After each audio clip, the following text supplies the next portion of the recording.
നിന്റെ ശക്തി ഈ സമൂഹത്തിലേക്ക് നീ അയക്കണമേ. കർത്താവേ, വിശ്വാസത്തിന്റെ ആഴം ഈ സമൂഹത്തിന് നീ നൽകണമേ. ദൈവിക വാഗ്ദാനങ്ങളിൽ ഹൃദയം തുറന്ന് വിശ്വസിക്കാൻ ദൈവത്തിന്റെ ആത്മാവേ അത്ഭുത അഭിഷേകം പകരണമേ. വചനം നൽകുന്ന ശക്തി, പ്രാർത്ഥിക്കുന്ന ചൈതന്യം, ആത്മാവിന്റെ ശക്തി അനുഭവിക്കാൻ ഹൃദയങ്ങൾ തുറക്കണമേ. കർത്താവേ, ഈ ആലയത്തിന് നെടുകയും കുറുകയും അവിടുന്ന് സഞ്ചരിച്ച് അങ്ങയുടെ ശക്തി വെളിപ്പെടുത്തണമേ. അങ്ങയുടെ ശക്തിയാൽ മക്കളെ നിറയ്ക്കണമേ. ഹൃദയം തുറന്ന് പാടി പ്രാർത്ഥിക്കാം. നന്നായിട്ട് കരങ്ങളടിച്ചേ. വചനം നൽകുന്ന ശക്തിയുണ്ട്, പ്രാർത്ഥിക്കുമ്പോൾ ആത്മനിറവുണ്ട്. വചനം നൽകുന്ന ശക്തിയുണ്ട്, പ്രാർത്ഥിക്കുമ്പോൾ ആത്മനിറവുണ്ട്. യേശുനാഥനെ ആരാധിക്കുമ്പോൾ അവൻ എനിക്കായി നൽകുന്ന വിടുതലുണ്ട്. യേശുനാഥനെ ആരാധിക്കുമ്പോൾ അവൻ എനിക്കായി നൽകുന്ന വിടുതലുണ്ട്. ആനന്ദമുണ്ട്, ആനന്ദമുണ്ട്, എനിക്ക് ആത്മാവിൽ ആനന്ദമുണ്ട്.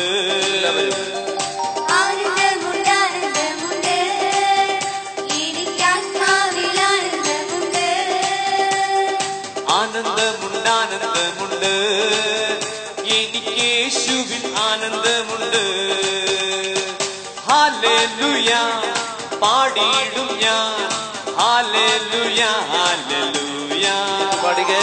ഹല്ലേലൂയ പാടിയിടും ഞാൻ, ഹല്ലേലൂയ ഹല്ലേലൂയ ഹല്ലേലൂയ പാടിയിടും ഞാൻ, ഹല്ലേലൂയ ഹല്ലേലൂയ. കരങ്ങൾ ഉയർത്തി. ഹല്ലേലൂയ പാടിയിടും ഞാൻ, ഹല്ലേലൂയ ഹല്ലേലൂയ ഹല്ലേലൂയ പാടിയിടും ഞാൻ, ഹല്ലേലൂയ ഹല്ലേലൂയ. തുറന്ന് പാടിക്കേ. ഹല്ലേലൂയ പാടിയിടും ഞാൻ, ഹല്ലേലൂയ ഹല്ലേലൂയ ഹല്ലേലൂയ പാടിയിടും ഞാൻ, ഹല്ലേലൂയ ഹല്ലേലൂയ. ഹല്ലേലൂയ പാടിയിടും ഞാൻ, ഹല്ലേലൂയ ഹല്ലേലൂയ. കരങ്ങൾ ഉയർത്തി സ്തുതിക്കട്ടെ. Hallelujah hallelujah hallelujah hallelujah. സ്വർഗത്തിലേക്ക് ഉയർത്തി ഹൃദയം തുറന്ന് കർത്താവിനെ ആരാധിക്കാം. എല്ലാ മക്കളും കർത്താവിനെ ആരാധിക്കട്ടെ. ഹൃദയം തുറന്ന് കർത്താവിന്റെ ശക്തി നിറയാൻ ആഗ്രഹത്തോടെ വിളിച്ച് പ്രാർത്ഥിക്കാം. Hallelujah hallelujah hallelujah hallelujah hallelujah hallelujah hallelujah hallelujah hallelujah hallelujah. ഹൃദയം തുറന്ന് ഉച്ചത്തിൽ പറഞ്ഞേ ഹല്ലേലൂയ. നമുക്കിരിക്കാം. ഈശോയെ സ്നേഹമുള്ള ശക്തി അവിടുത്തെ വചനത്തിലൂടെ നമുക്ക് മധ്യത്തിലേക്ക് കർത്താവ് അയക്കുന്ന ദിവസങ്ങളാണ്. ദൈവം നമുക്ക് തരുന്ന വചന ശുശ്രൂഷയുടെ ദിവസങ്ങൾ. നമ്മൾ മറ്റൊരു പ്രധാനപ്പെട്ട ഭാഗത്തേക്ക് പ്രവേശിക്കുകയാണ്. യോഹന്നാന്റെ സുവിശേഷം 6-ാം അധ്യായം 1 മുതലുള്ള വചനങ്ങൾ. യോഹന്നാന്റെ സുവിശേഷം 6-ാം അധ്യായം 1 മുതൽ 12 വരെയുള്ള തിരുവചന ഭാഗം നമുക്ക് കണ്ണുകൾ അടച്ച് ശാന്തമായി നമുക്ക് ദൈവത്തിന്റെ വചനം കേൾക്കാം. വചനം കേട്ടുകൊണ്ടിരിക്കുമ്പോൾ ദൈവത്തിന്റെ വചനമാണ്. ആ വചനം നമ്മുടെ ജീവിതത്തിലേക്ക് ഇടപെടും. നമുക്ക് കണ്ണുകളടയ്ക്കാം. ദൈവത്തിന്റെ വചനം നമുക്ക് കേൾക്കാം. കർത്താവേ, ഈ നിമിഷങ്ങളിൽ അവിടുത്തെ വചനത്തിന്റെ ശക്തി ഞങ്ങളിലേക്ക് അയക്കണമേ എന്ന് ആഗ്രഹിക്കാം.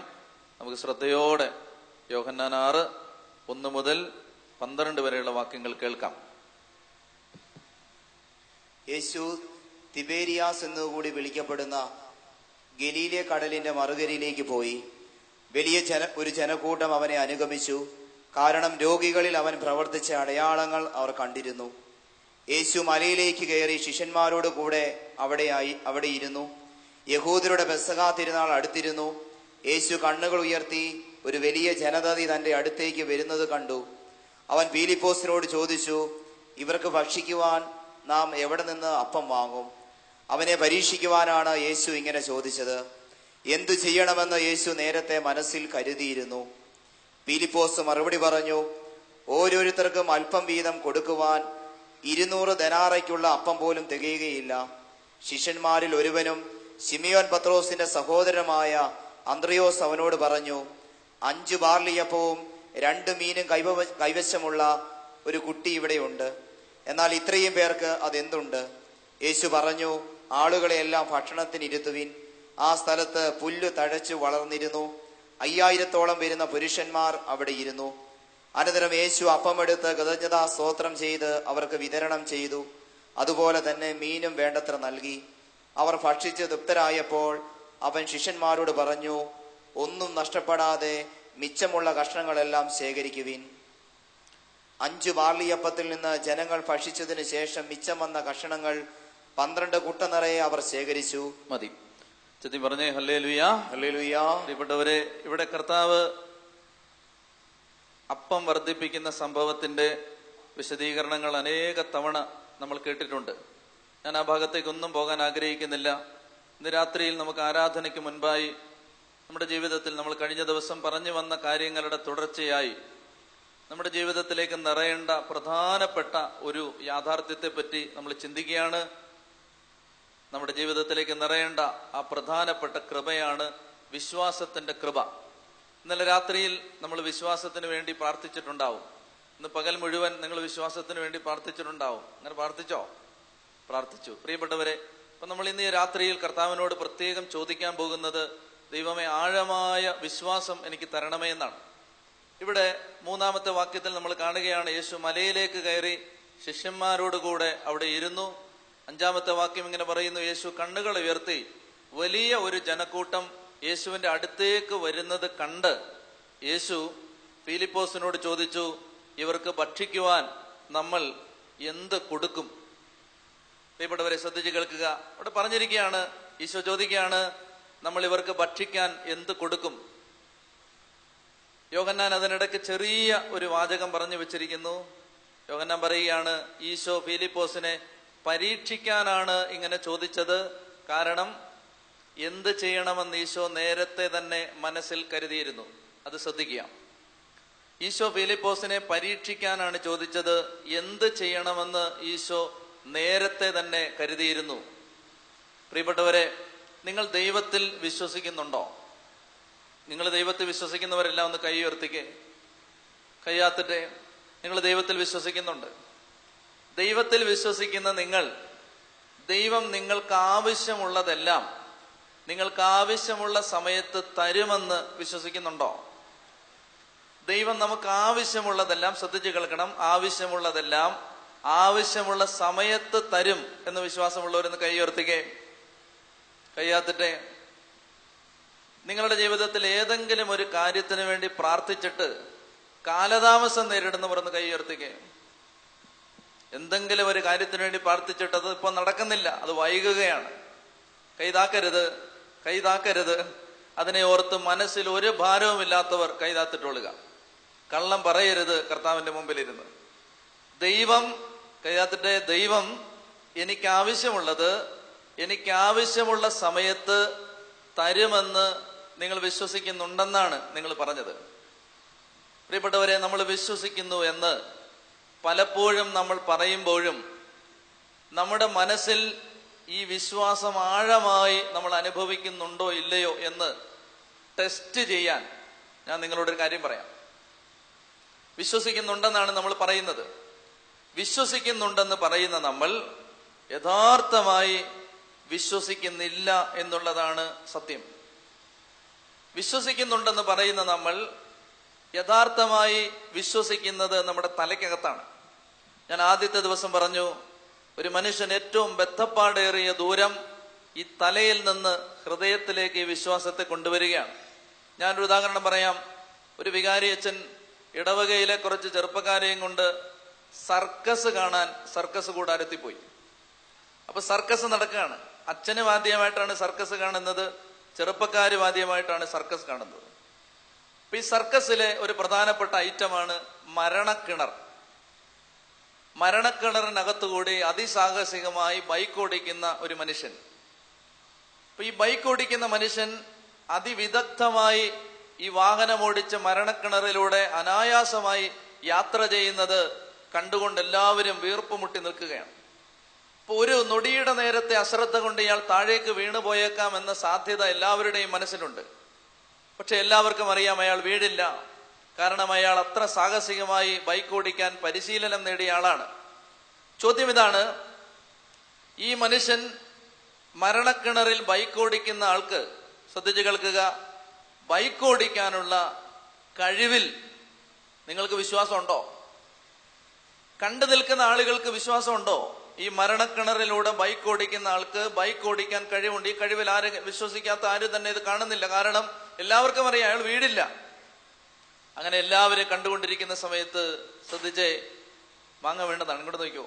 എല്ലാവരും ഇത് ശ്രദ്ധിച്ച് കണ്ടുകൊണ്ടിരിക്കുമ്പോൾ ഈ മനുഷ്യൻ ആ ബൈക്കിൽ നിന്ന് ഇറങ്ങിയിട്ട് അയാൾ കാണികളോട് ഇങ്ങനെ വിളിച്ചു ചോദിക്കുകയാണ്, നിങ്ങളിൽ ആർക്കെങ്കിലും എന്റെ കഴിവിൽ സംശയമുണ്ടോ? ജനക്കൂട്ടം മുഴുവൻ ആർപ്പ് വിളിയോടെ പറഞ്ഞു, ഞങ്ങൾക്കാർക്കും നിന്റെ കഴിവിൽ സംശയമില്ല. ഞങ്ങളിൽ ആർക്കും തന്നെ നിന്റെ കഴിവിൽ സംശയമില്ല. അപ്പൊ അയാളുടെ അടുത്ത ചോദ്യം ഇങ്ങനെയാണ്, അങ്ങനെയാണെങ്കിൽ എന്റെ ബൈക്കിന്റെ പിന്നിലിരിക്കാൻ ധൈര്യമുള്ളവർ വന്നോളുക. അപ്പൊ കാണികൾ എല്ലാവരും ഇത് കേട്ടു. ഒറ്റ ആള് പോലും അനങ്ങിയില്ല. അയാൾ വീണ്ടും വിളിച്ചു ചോദിച്ചു, നിങ്ങൾക്ക് എന്റെ കഴിവിൽ വിശ്വാസമുണ്ടോ?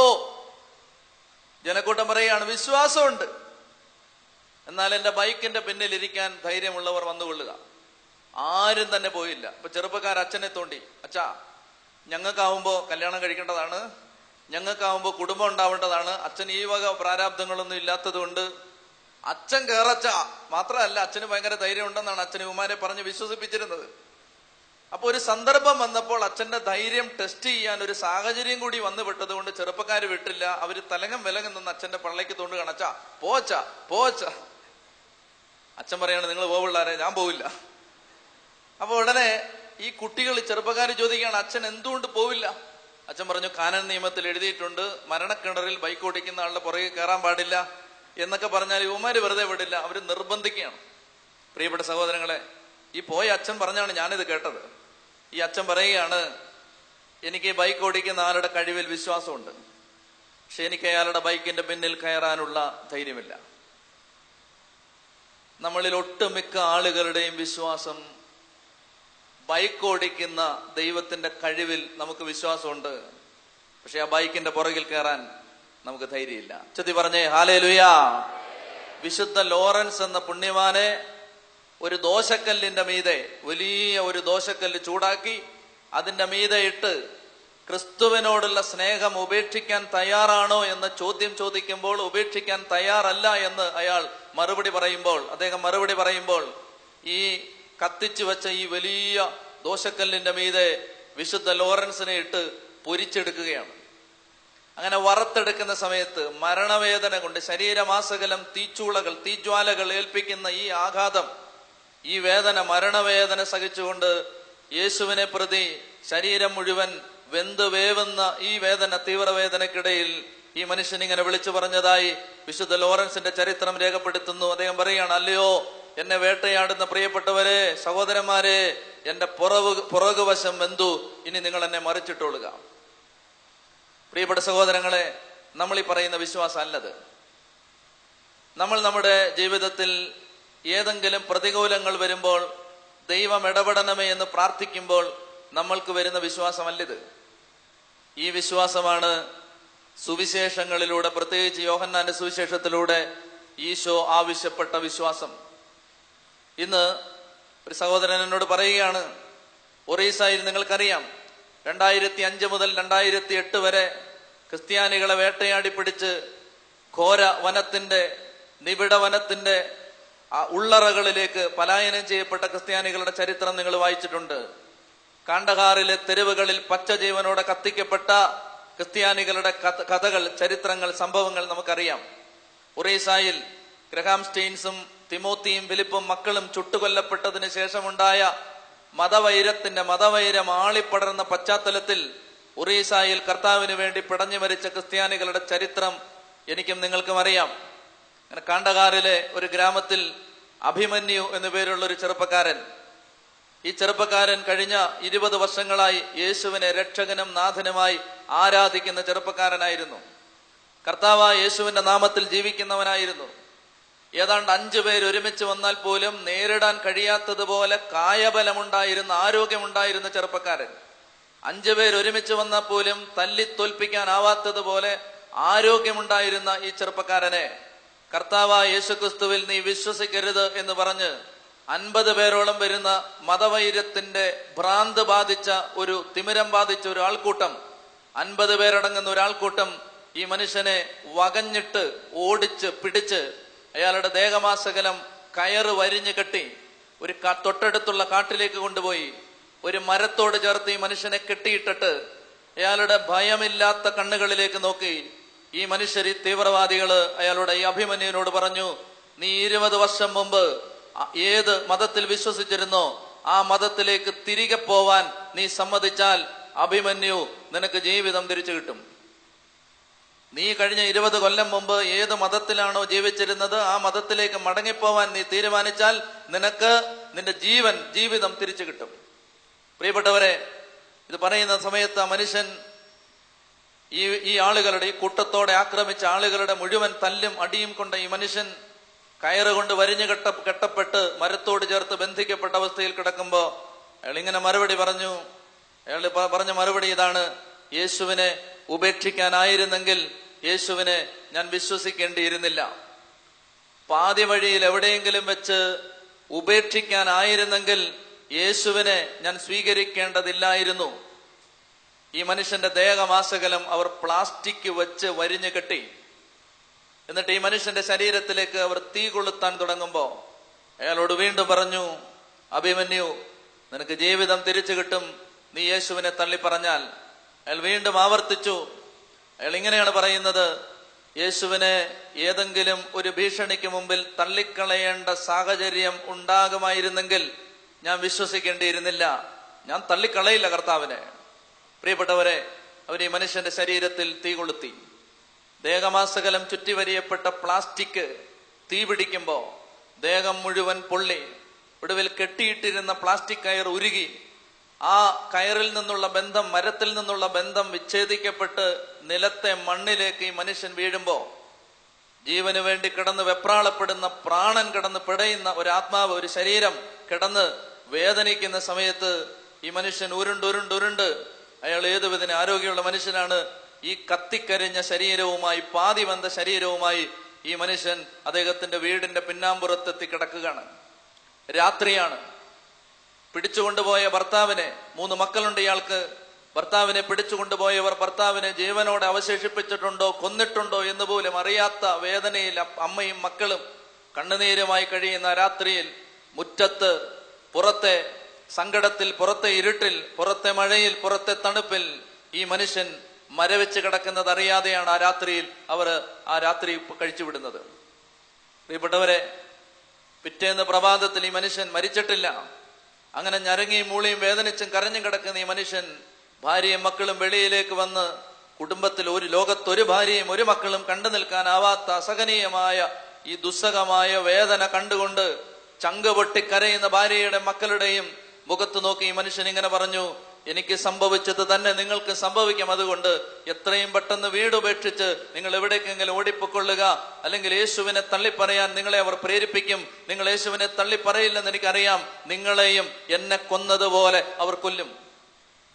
പ്രിയപ്പെട്ടവരെ, ഈ മനുഷ്യൻ ഇത് അവരോട് പറയുമ്പോ അവര് പറയുകയാണ്, നിങ്ങൾ യേശുവിന് വേണ്ടിയാണ് ഇത് സഹിച്ചത്, ഞങ്ങളും യേശുവിന് വേണ്ടി സഹിക്കും. പറഞ്ഞു വന്നത് പൂർത്തിയാക്കാനാവാതെ, പാതി വഴിയിൽ വാക്കുകൾ പൂരിപ്പിക്കാതെ അഭിമന്യുവെന്ന് ഈ മനുഷ്യൻ ആ മുറ്റത്ത് മരിച്ചു വീണു. 2 ദിവസം അയാളുടെ ശരീരം അവിടെ കിടന്നു. ഇത് തൊടാനോ, ഇത് എടുത്തുകൊണ്ടു പോകാനോ, ഇത് സംസ്കരിക്കാനോ ചുറ്റുമുള്ള തീവ്രവാദികൾ സമ്മതിക്കില്ല. അങ്ങനെ മരിച്ചു കിടക്കുന്ന ഈ മനുഷ്യന്റെ മൃതദേഹം പുഴുത്തു നാറുമ്പോൾ തൊട്ടടുത്തുള്ള തെരുവുകളിൽ നിന്ന് തെരുവ് നായ്ക്കൾ ചീഞ്ഞളിഞ്ഞ മാംസം കടിച്ച് പറിക്കാൻ ആർത്തിയോടെ വേട്ടനായ്ക്കളെ പോലെ വരുന്ന സമയത്ത് സ്വന്തം ഭർത്താവിന്റെ മൃതദേഹത്തെ കടിച്ച് വലിച്ചു കൊണ്ടുപോകാൻ സാധ്യതയുള്ള നായ്ക്കളെ ആട്ടിയകറ്റാൻ ഒരു കമ്പും കൊണ്ട് കണ്ണുനീരുമായി 2 ദിനരാത്രങ്ങൾ, 2 രാപ്പകലുകൾ അദ്ദേഹത്തിന്റെ ഭാര്യ ഈ മനുഷ്യന് കാവലിരുന്നു. സ്വന്തം ഭർത്താവിന്റെ ചീഞ്ഞു നാറുന്ന മൃതദേഹം, കത്തിക്കരിഞ്ഞ മൃതദേഹം, ഈ 2 രാത്രിയിൽ ഇത് ചീഞ്ഞു പോകുന്ന മൃതദേഹം, ഈ മൃതദേഹത്തിന് കാവൽ നിൽക്കുകയാണ് ഈ പാവപ്പെട്ട ഭാര്യയും മക്കളും. വേട്ടപ്പട്ടികൾ, വേട്ടനായ്ക്കൾ വന്ന് കൊത്തി വലിക്കാതെ, കൊണ്ടുപോകാതെ ഇവരിതിന് കാവൽ നിൽക്കുകയാണ്. പ്രിയപ്പെട്ടവരെ, ഒടുവിൽ ആരുടെയൊക്കെ സഹായത്തിൽ ഇത് കൊണ്ടുപോയി മറവ് ചെയ്യുമ്പോ അത് കഴിഞ്ഞിട്ട് ഈ ഭാര്യയുടെ അടുത്തേക്ക് വന്നിട്ട് ഈ മനുഷ്യനെ കൊന്ന ആളുകള് ആ ഭാര്യയോട് പറയുകയാണ്, നിന്റെ ഭർത്താവിന് സംഭവിച്ചത് തന്നെ നിനക്ക് സംഭവിക്കാൻ പോകുന്നു. നീ യേശുവിനെ തള്ളി പറയണം, നീ യേശുവിനെ ഉപേക്ഷിക്കണം. അവരതിന് തയ്യാറാവുന്നില്ല. പ്രിയപ്പെട്ടവരെ, അതിനുശേഷം തെരുവിൽ പോയി മടങ്ങി വരുന്ന 14-കാരനായ മകന്റെ മുമ്പിലേക്ക് കൂട്ടത്തോടെ ചെല്ലുന്ന ഈ മതഭ്രാന്തന്മാർ ഈ കുട്ടിയോട്, ഈ കൗമാരക്കാരനോട് പറയുകയാണ്, നിന്റെ അപ്പന് സംഭവിച്ചത് നിനക്കും സംഭവിക്കും, അതുകൊണ്ട് നീ ഉപേക്ഷിക്കണം. അമ്മയോട് പറഞ്ഞപ്പോൾ അമ്മ പറയുന്ന മറുപടി ഇതാണ്. അമ്മ ഇങ്ങനെ, ഈ അഭിമന്യുവിന്റെ ഭാര്യ ഇങ്ങനെ മറുപടി പറഞ്ഞു, നിങ്ങൾ എന്റെ ഭർത്താവിനെ കൊന്നത് യേശുക്രിസ്തുവിനെ തള്ളിപ്പറയാത്തതിന്റെ പേരിലാണ്. യേശുക്രിസ്തുവിനെ പ്രതിയുള്ള വിശ്വാസത്തെ പ്രതി, യേശുവിനെ പറ്റിയുള്ള വിശ്വാസത്തെ പ്രതി കൊല ചെയ്യപ്പെട്ട എന്റെ ഭർത്താവിനെ പോലെ, വിശ്വാസം ഉപേക്ഷിക്കാത്ത ഭർത്താവിനെ പോലെ ഞാനും മരിക്കാൻ തയ്യാറാണ്. ഈ മകനെ തടഞ്ഞു നിർത്തുമ്പോൾ ഈ മകൻ പറയുകയാണ്, എന്റെ അപ്പനെ പച്ചജീവനോടെ കത്തിച്ച നിങ്ങൾ വിശ്വസിക്കുന്ന ഏത് കാര്യവും ഞാൻ വിശ്വസിക്കാം. നിങ്ങൾക്ക് എന്റെ അപ്പൻ ജീവിച്ചിരുന്നത് പോലെ തിരിച്ചു കൊണ്ടുവരാൻ നിങ്ങൾ പറയുന്ന വിശ്വാസത്തിന് കഴിവുണ്ടെങ്കിൽ ഞാൻ വിശ്വസിക്കാം. നിങ്ങൾ പറയുന്നത് എന്തും ഞാൻ വിശ്വസിക്കാം. എന്റെ അപ്പൻ യേശുവിനെ പ്രതി മരിച്ച ആളാണ്, യേശുവിനെ പ്രതി ജീവൻ ബലി കൊടുത്ത ആളാണ്. യേശുവിനെ പ്രതി ജീവൻ ബലി കൊടുത്ത എന്റെ അപ്പനെ ജീവനിലേക്ക് തിരിച്ചു കൊണ്ടുവരാൻ നിങ്ങൾ പറയുന്ന ഒരാദർശത്തിന് കഴിയുമെങ്കിൽ ഞാൻ എന്റെ വിശ്വാസം ഉപേക്ഷിക്കാൻ തയ്യാറാണ്. പ്രിയപ്പെട്ട സഹോദരങ്ങളെ, കണ്ണുനീരോടുകൂടി മാത്രമേ നമുക്കിതറിയാൻ പറ്റൂ. നമ്മൾ ഓർക്കണം, കേരളത്തിലെ വിശ്വാസത്തിന്റെ പാപ്പരത്വത്തെ പറ്റി തൊട്ടു മുമ്പ് വാചാലമായി നമ്മൾ കേട്ടതാണ്. നമ്മുടെ വിശ്വാസം, നമ്മൾ എന്ത് വിശ്വസിക്കുന്നു? പ്രിയപ്പെട്ടവരെ, കുഞ്ഞ് പഠിക്കുന്ന വിഷയത്തെക്കാൾ പ്രധാനപ്പെട്ടതല്ല യേശു ക്രിസ്തു എന്ന് കരുതുന്ന മാതാപിതാക്കൾ ക്രിസ്തുവിൽ വിശ്വസിക്കുന്നവരാണോ? കുഞ്ഞിന്റെ ട്യൂഷനേക്കാളും പ്രധാനപ്പെട്ടതല്ല കർത്താവിനെ പ്രതിയുള്ള അറിവ് എന്ന് ചിന്തിക്കുന്ന മാതാപിതാക്കൾ യേശുവിൽ വിശ്വസിക്കുന്നവരാണോ?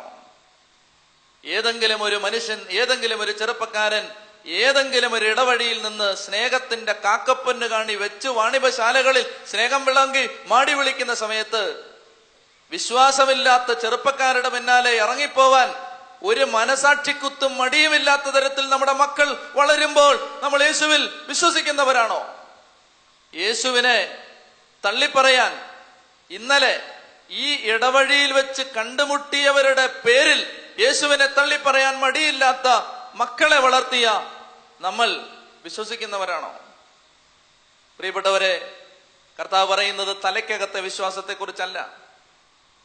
കർത്താവ് പറയുന്നത്, ഞാൻ ഈ വായിച്ച ഭാഗത്ത് ഈശോ ശിഷ്യന്മാരുടെ വിശ്വാസത്തെ പരീക്ഷിക്കാനാണ് കർത്താവ് ചോദിച്ചത്. കർത്താവിനറിയാം എന്ത് ചെയ്യണമെന്ന്. നേരത്തെ എന്ത് ചെയ്യണമെന്ന് അവൻ കരുതിയിരുന്നു. ഞാൻ അതാണ് നിങ്ങളോട് ചോദിച്ചത്. ദൈവം നിങ്ങളുടെ ജീവിതത്തെ പരിപാലിക്കും, സംരക്ഷിക്കുമെന്ന് നിങ്ങൾ ബുദ്ധിയിൽ വിശ്വസിക്കുന്നുണ്ടാവും, ഹൃദയത്തിൽ വിശ്വസിക്കുന്നുണ്ടോ? പ്രിയപ്പെട്ടവരെ, യഥാർത്ഥ വിശ്വാസത്തിന്റെ വീരചരിത്രങ്ങൾ ഈ നാട്ടിലുണ്ട്. ഞാന് ഒരു ധ്യാനം കൂടിക്കൊണ്ടിരിക്കുമ്പോ, ഈ ധ്യാനത്തിന്റെ സമയത്ത്, ഞങ്ങളുടെ ഗ്രൂപ്പിന്റെ ധ്യാനം തിരുവനന്തപുരത്ത് നടക്കുകയാണ്. ഈ ധ്യാനത്തിന്റെ സമയത്ത് ഒരു ചെറുപ്പക്കാരനെ ആ ധ്യാനിപ്പിക്കുന്ന സഹോദരൻ വിളിച്ചു. എന്നിട്ട് അവന്റെ ഈ മൈക്ക് കൊടുത്തു. എന്നിട്ട് പറഞ്ഞു, ഇനി സന്തോഷ് പറയുമെന്ന് പറഞ്ഞു. എനിക്ക് സന്തോഷിനെ മനസ്സിലായില്ല. സന്തോഷ് മൈക്ക് എടുത്തിട്ട് ഇങ്ങനെ പറയുകയാണ്, ഞാനും എന്റെ ഭാര്യ ബിനിയും ഞങ്ങൾ ബാംഗ്ലൂരിൽ നിന്ന് വരുന്നു. എന്നിട്ട് ബിനിയെ ചൂണ്ടിക്കാണിച്ചു. സന്തോഷ് ഇങ്ങനെ പറഞ്ഞു, ഞാനും ബിനിയും കഴിഞ്ഞ 6 വർഷത്തിലധികമായി ഞങ്ങൾ കല്യാണം കഴിച്ചിട്ട് ഞങ്ങൾക്ക് മക്കളുണ്ടായിരുന്നില്ല.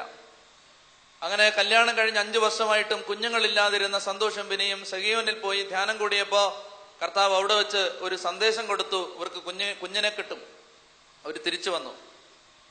ബിനിയുടെ ഉദരത്തിൽ ഒരു കുഞ്ഞ് രൂപപ്പെട്ടു എന്ന് അറിഞ്ഞ ആദ്യത്തെ നിമിഷം മുതൽ ബിനി ഒരു കുഞ്ഞിനെ ഭൂമിയിലേക്ക് പ്രസവിച്ചിടുന്ന ദിവസം വരെയുള്ള എല്ലാ ദിവസങ്ങളും കൃത്യമായി എണ്ണിയെടുത്ത്, എല്ലാ ദിവസങ്ങളിലും ബലിയർപ്പിച്ച്, എല്ലാ ദിവസങ്ങളിലും ബിനി ബൈബിൾ അല്ലാതെ മറ്റൊന്നും വായിക്കാതെ, എല്ലാ ദിവസങ്ങളിലും ടെലിവിഷൻ കാണാതെ, മറ്റൊന്നും ശ്രദ്ധിക്കാതെ ഒറ്റ ആഗ്രഹമാണ് പ്രാർത്ഥിക്കുന്നത്.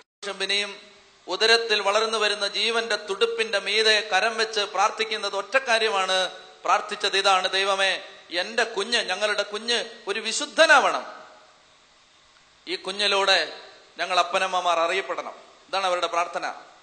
പ്രിയപ്പെട്ടവരെ, അങ്ങനെ ബിനി ഒരു കുഞ്ഞിനെ പ്രസവിക്കുന്നു.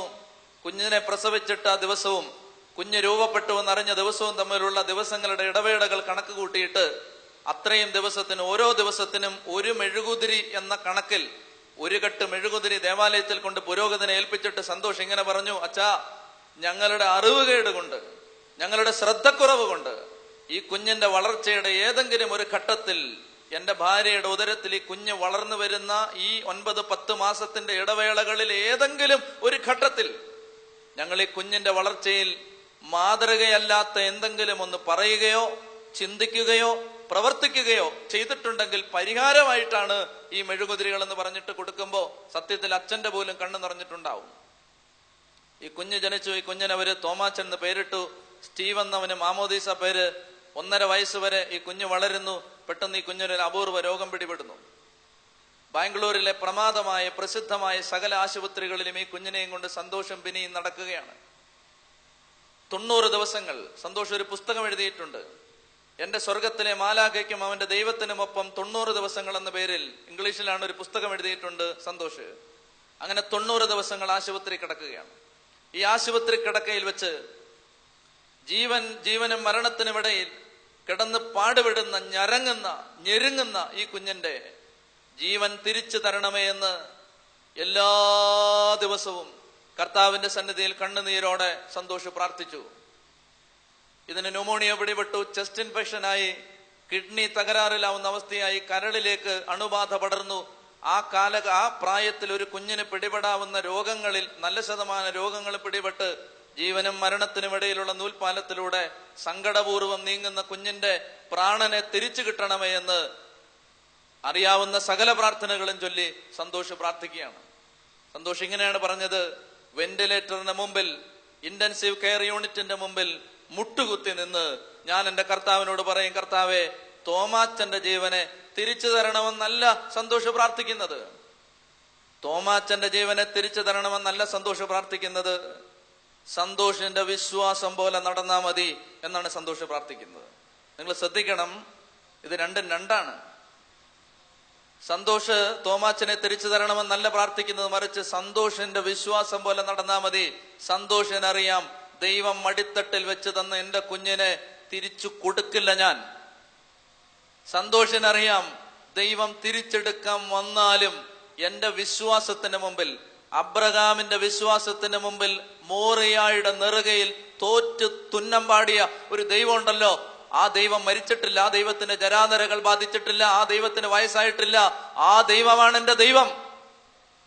ആ ദൈവത്തിന് സന്തോഷിന്റെ വിശ്വാസത്തിന് മുമ്പിൽ തോറ്റേ പറ്റൂ. അത് സന്തോഷിനറിയാം. അതുകൊണ്ട് സന്തോഷ് ഇങ്ങനെയാണ് പ്രാർത്ഥിച്ചത്: ദൈവമേ, മകന് സൗഖ്യം കിട്ടണമെന്നല്ല ഞാൻ പ്രാർത്ഥിക്കുന്നത്, എന്റെ വിശ്വാസം പോലെ നടന്നാ മതി. ഓരോ തവണയും മുട്ടുകുത്തിയും കൈവിരിച്ചും കരഞ്ഞും തപിച്ചും സന്തോഷ് പ്രാർത്ഥിക്കുന്ന ഓരോ സമയത്തും ഓരോ ദിവസവും തോമാച്ചൻ ജീവനിലേക്ക് തിരിച്ചു വരും. സന്തോഷിന്റെ പ്രാർത്ഥന അല്പം ഒന്നറിയുമ്പോ തോമാച്ചന്റെ നില വഷളാവും. അങ്ങനെ 90 ദിവസങ്ങൾ. 89ാമത്തെ ദിവസം രാത്രിയിൽ സന്തോഷിന്റെ ആത്മീയ പിതാവ് സന്തോഷിനെ വിളിച്ചിട്ട് സന്തോഷിനോട് പറഞ്ഞു, മോനെ, ഈശോ എന്നോട് ഒരു കാര്യം പറയുന്നു, അതെനിക്ക് നിന്നോട് പറഞ്ഞേ പറ്റൂ. കൈകൂപ്പിക്കൊണ്ടാണ് സന്തോഷ് ചോദിച്ചത്. അച്ഛൻ പറഞ്ഞു, എന്താണെങ്കിലും പറഞ്ഞോ. അച്ഛൻ ഇങ്ങനെ മറുപടി പറഞ്ഞു, മോനെ, നീ എന്താണ് പ്രാർത്ഥിച്ചത്?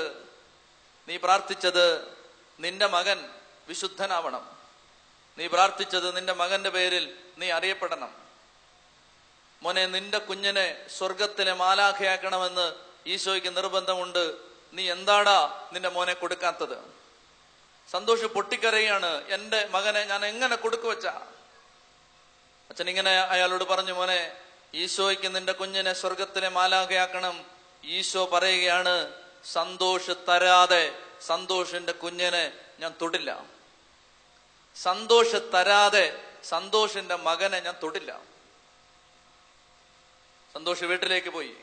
പിറ്റേ പ്രഭാതത്തിൽ വാഹനത്തിൽ ഭാര്യയും കൂട്ടി നിത്യാരാധന ചാപ്പലിലേക്ക് ചെന്ന് പരിശുദ്ധ കുർബാനയുടെ മുമ്പിൽ മുട്ടുകുത്തി സന്തോഷം പിന്നെയും തോരാത്ത കണ്ണുനീരുമായി ഇങ്ങനെ പ്രാർത്ഥിച്ചു, ദൈവമേ, ദൈവമേ, ഞങ്ങൾക്ക് തോമാച്ചനല്ല വലുത്, നീയാണ് വലുത്.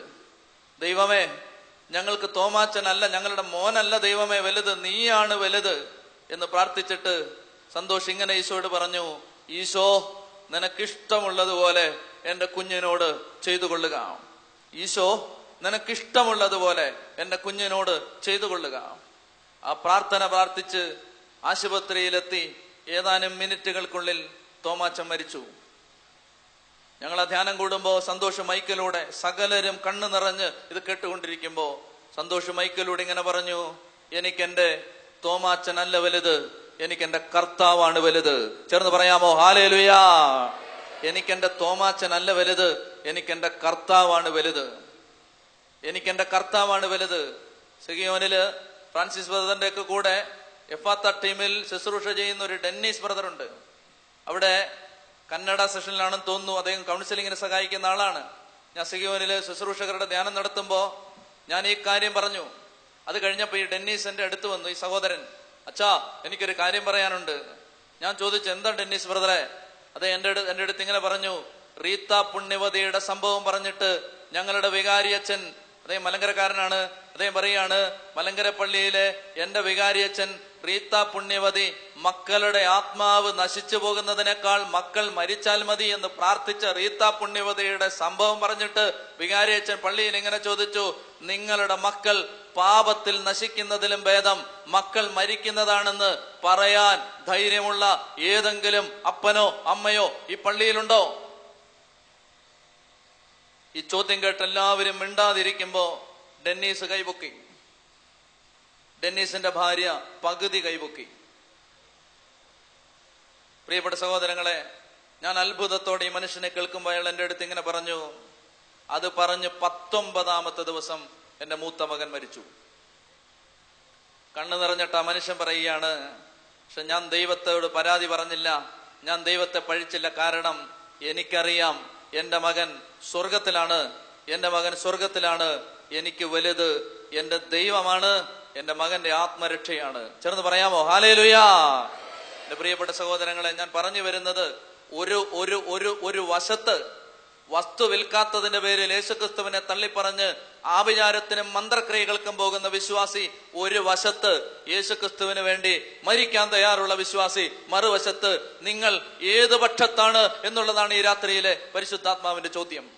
ഇന്ന് രാത്രി യേശുവിനെ പ്രതിയുള്ള വിശ്വാസത്തെ പ്രതി നിങ്ങളുടെ കഴുത്തിന് കത്തിവെക്കപ്പെട്ടാൽ നിങ്ങൾ ഈ വിശ്വാസത്തിൽ നിൽക്കുമോ ഇല്ലയോ എന്നുള്ളതാണ് ചോദ്യം. കൺവെൻഷൻ പന്തലിൽ ഒരാരവത്തിനിടയിൽ യേശുവെ എന്ന് വിളിക്കാൻ ആർക്കും പറ്റും. പ്രിയപ്പെട്ട സഹോദരങ്ങളെ, ഇന്ന് കണ്ടുവരുന്നത് എന്താണ്? കാര്യസാധ്യത്തിന് വേണ്ടി വിശ്വാസം. വസ്തു വിൽക്കാനും കല്യാണം നടക്കാനും മക്കൾ ഉണ്ടാവാനും വിശ്വാസം.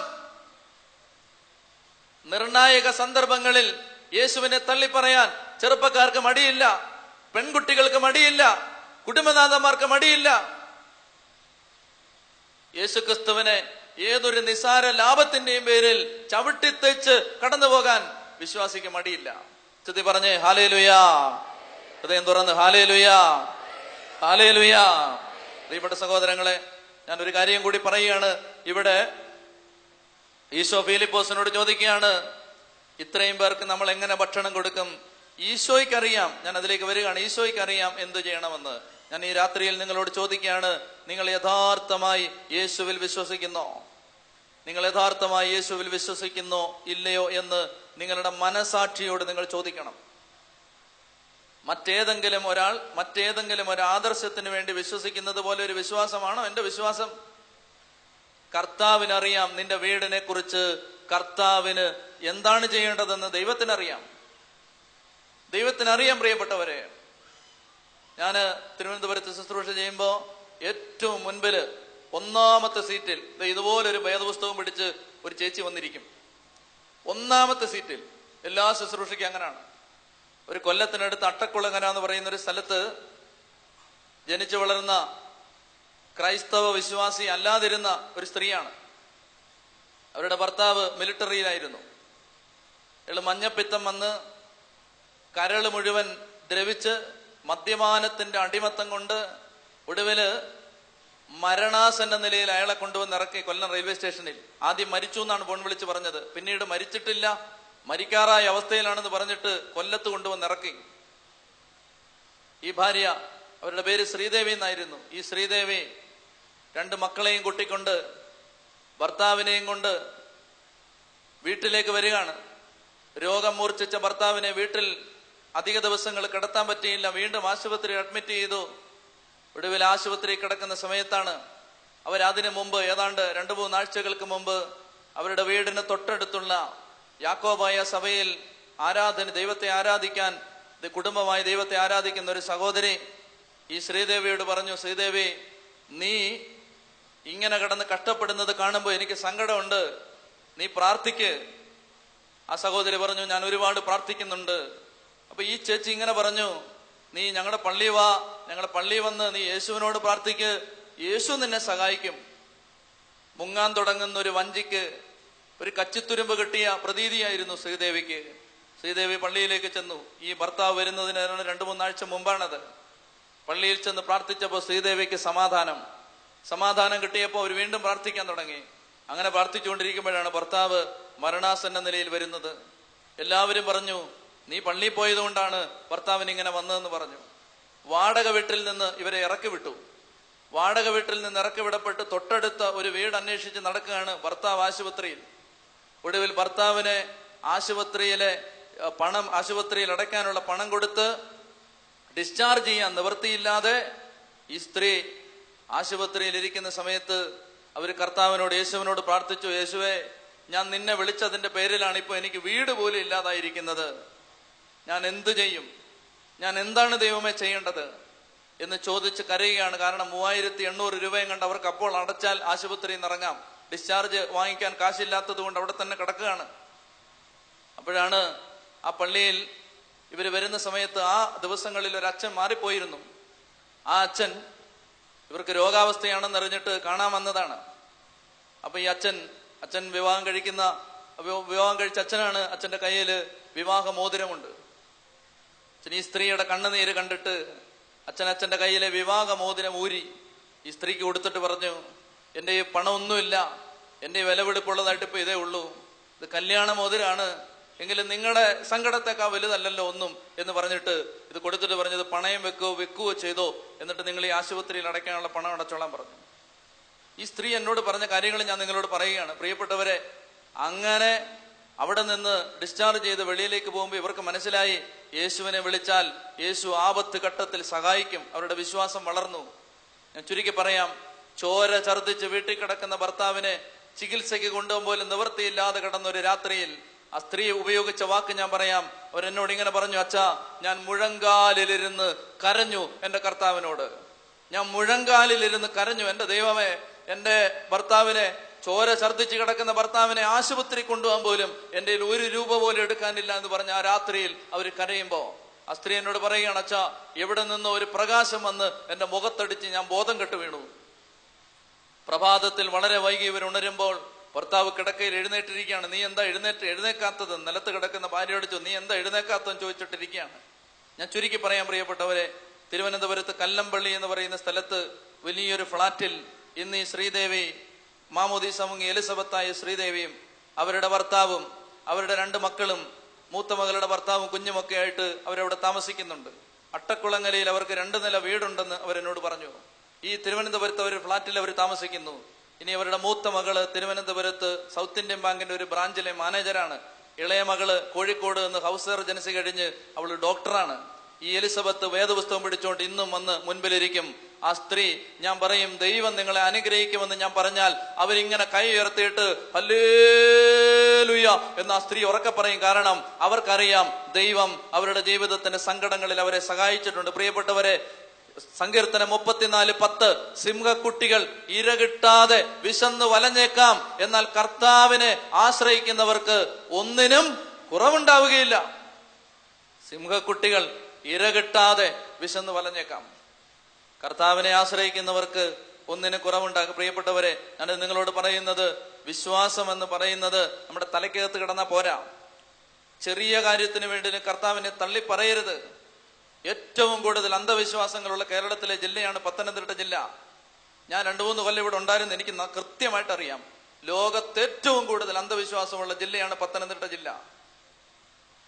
പ്രിയപ്പെട്ട സഹോദരങ്ങളെ, ഞാൻ കണ്ടിട്ടുണ്ട്, എന്റെ കണ്ണുകൊണ്ട് ഞാൻ കണ്ടിട്ടുണ്ട് പള്ളിയിൽ വന്ന് കൈകൂപ്പി നിൽക്കുന്നവർ ഓരോ സ്ഥലങ്ങളിൽ നിന്ന് ഇറങ്ങി വരുന്നത്.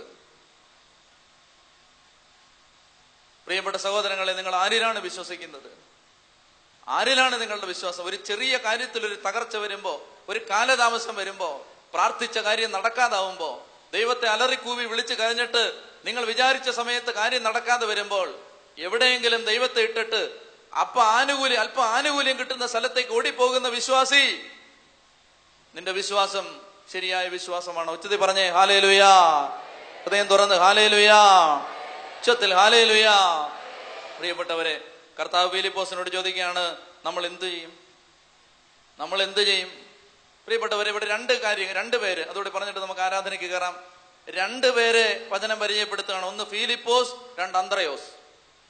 ഫിലിപ്പോസ് എന്നാ പറഞ്ഞേ?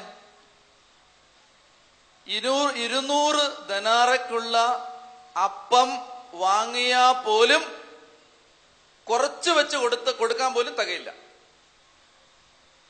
200 ദനാറയ്ക്കുള്ള അപ്പം പോയി വാങ്ങിച്ചോണ്ട് വന്നാലും അല്പം വീതം കൊടുക്കാൻ പോലും തികയില്ല. ഇതാണ് ഫിലിപ്പോസിന്റെ മറുപടി. എന്ന് പറഞ്ഞാൽ ഫിലിപ്പോസ് പറഞ്ഞത് ഇതാണ്: 200 പ്രാവശ്യം ഫിലിപ്പോസ് പറയാണ് നടക്കത്തില്ല. എത്ര പ്രാവശ്യം പറഞ്ഞു? 200 പ്രാവശ്യം.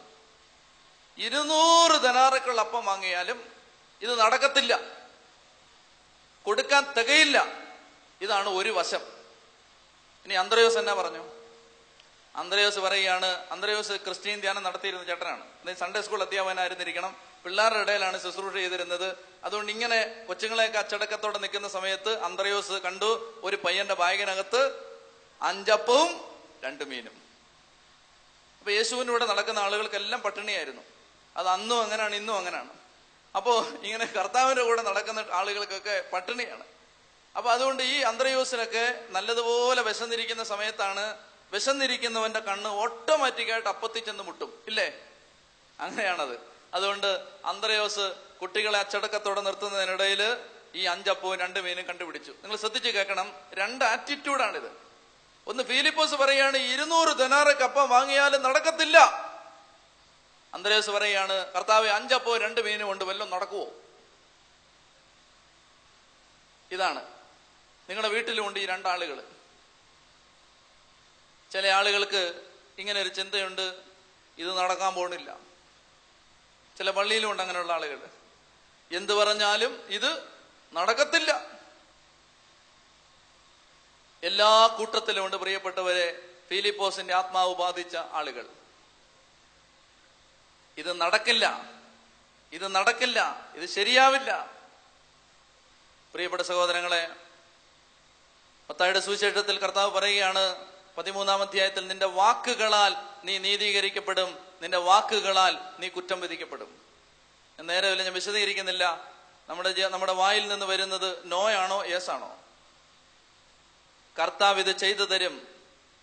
മരണം വന്ന് മുൻപിൽ നിൽക്കുമ്പോഴും ചെങ്കടല് വന്ന് മുൻപിൽ നിൽക്കുമ്പോഴും കർത്താവ് ഇത് ചെയ്തു തരും, കർത്താവ് ഇത് ചെയ്തു തരും, കർത്താവ് ഇത് ചെയ്തു തരും. ഇത് പറയാൻ നമുക്ക് പറ്റുമോ? അന്ത്രയോസ് പറയാണ്, കർത്താവേ ഇത് എന്റെ കയ്യിൽ 5 അപ്പവും 2 മീനും ഉണ്ട്, വല്ലതും നടക്കുവോ? ഈശോ പറഞ്ഞു, നീ ഇരുത്ത്. അവര് പറഞ്ഞത് കേട്ട് അവരിരുന്നു. പ്രിയപ്പെട്ടവരെ, ഞാൻ അവസാനിപ്പിക്കുകയാണ്. കർത്താവ് ഈ രാത്രി നമ്മളോട് ചോദിക്കുകയാണ്. ഇന്ന് പ്രാരംഭ നിമിഷങ്ങളിൽ കർത്താവ് നമ്മളോട് പറഞ്ഞു, നമ്മുടെ യഥാർത്ഥമായ വിശ്വാസം, യഥാർത്ഥമായ ആത്മീയത മക്കൾക്ക് പകർന്നു കൊടുക്കാൻ നമ്മൾ എന്തുമാത്രം ഉത്തരവാദിത്വം എടുക്കുന്നുണ്ട്.